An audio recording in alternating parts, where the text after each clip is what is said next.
Okay? Yun lang yun. O, dito tayo. Para ma-appreciate nyo yung step-by-step process natin. Step 1, relate the forces.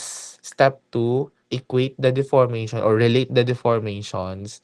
Then step 3, solve for the force. Force yung sinosolve natin. Usually, pag na-solve na yung force, madali na lang isolve yung stress at saka yung deformation. O, tingnan nyo ha. The figures show a rigid bar that is supported by a pin at A and two rods, one made of steel and the other is made of bronze. Neglect the weight of the bar. So walang weight yung bar. Yung force na naka-apply dito is ito lang. Okay? And that is equal to 50 kilonewton. So, ano yung mangyayari pag nag-apply tayo ng 50 kilonewton dito? Take note that we are assuming that the bar is rigid, hindi siya nagde-deform. Yung magde-deform lang dito is yung bronze at saka yung steel. So, rigid yung bar natin. Ito yung mangyayari. Tingnan mo. Gidrawing ko din eh. Because of the force here, magde-deform yung bronze at saka yung steel. So, ito yung magiging deformation natin. Diba? Ito yung magiging deformation natin. But take note, before tayo mag-relate sa deformation, step 1 natin, di ba, is always relate the forces. O, makali ka.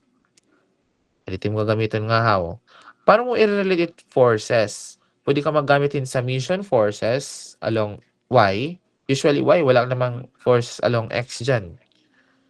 O, mag-summation of forces along Y ka, may dani mo unknown pera. May dani mo didi, tension, may dani mo tension. May dani mo didi, reaction of course. Diba may dani mo reaction didi. This is unknown, unknown, unknown. Yung concern mo lang naman dito is yung steel tsaka yung bronze. You should not include this. Diba? So, if you use summation of forces along Y, tatlo yung magiging unknown mo. Meron dito.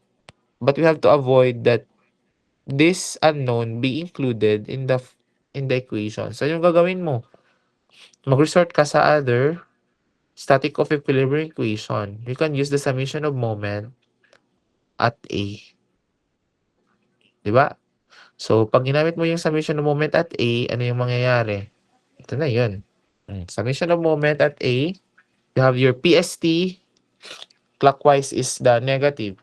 Negative PST kasi clockwise naman yung yung moment niya sa A. Times the moment arm, that is 0.6. Then, negative gap yung bronze kasi counterclockwise din. Sorry, counterclockwise pala. Counterclockwise din yung sa bronze, yung moment arm naman niya is 1.6. Right? Sa steel, that is 0.6. Dito lang pala. Yun. So, then you also have the 50 kilonewton. Sa 50 kilonewton naman, yung moment arm niya is this much. Diba? Add mo lang. And that is equal to 2.4. And everything is equal to 0. Then, simplify mo lang. Then, rewrite the equation in standard form. You have 0.6 PST plus 1.6 PBR is equal to 120,000. Okay. Dito tayo sa sunod. Now, hindi mo masosolve yung value ng PST tsaka yung PBR. Kaya mag-resort tayo sa mechanics of deformable bodies. Okay, step 1, relate the forces. Then you will know na hindi siya kayang isolve. After that, step number 2 tayo. Yung deformation naman, yung i-relate natin. Because of the application of the 50 kilonewton, ito yung nangyari. Nag-deform yung bronze at saka yung steel.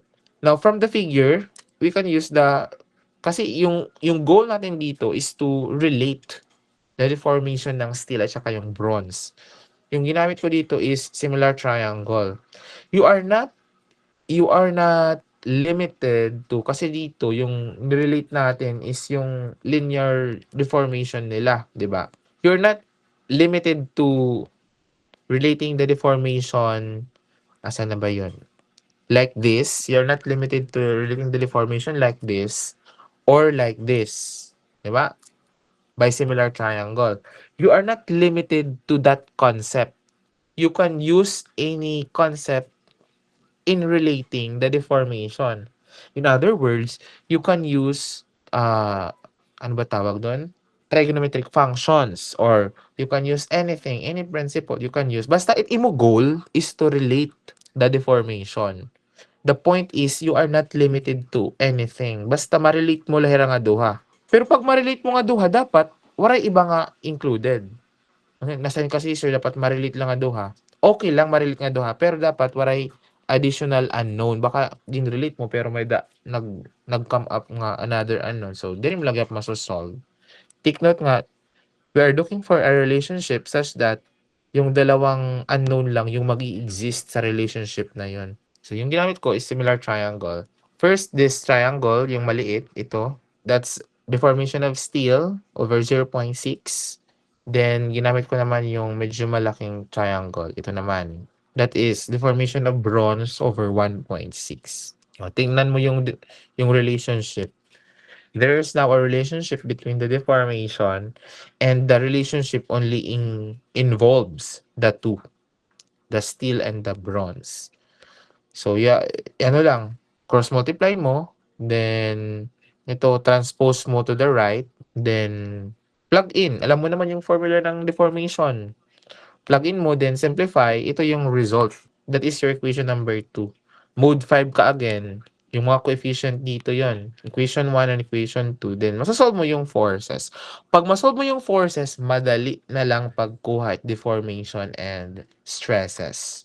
Direct substitution na lang yan eh. Okay, so ano yan? Again, sa tatlong to. Kasi madaming problem sa mechanics of deformable bodies. Tapos maraming problem about statically indeterminate members, and yun din yung parang medyo madami-dami yung hindi nakaka-solve. Yun lang yung steps natin ha, tatlo lang.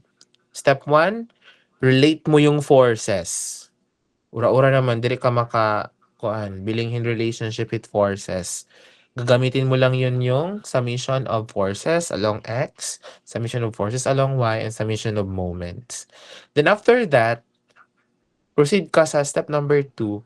Yung i-relate mo naman dito is the deformation. You are not limited to anything in relating the deformation. Basta importante ma-relate mo hera nga duha using principles, of course. Dapat yung principle na gagamitin mo is baka maghimu-himo ka lang relationship. Okay, then after that, use the result in equation 1 and equation 2 to solve for the value of the forces. Forces yung sinosolve natin usually. Pag masolve mo yung force, the rest is madali na lang. Kaya direct substitution na lang. Usually, stress at saka yung hinahanap. Stress at saka yung deformation. Madali lang naman yan pag may force ng area.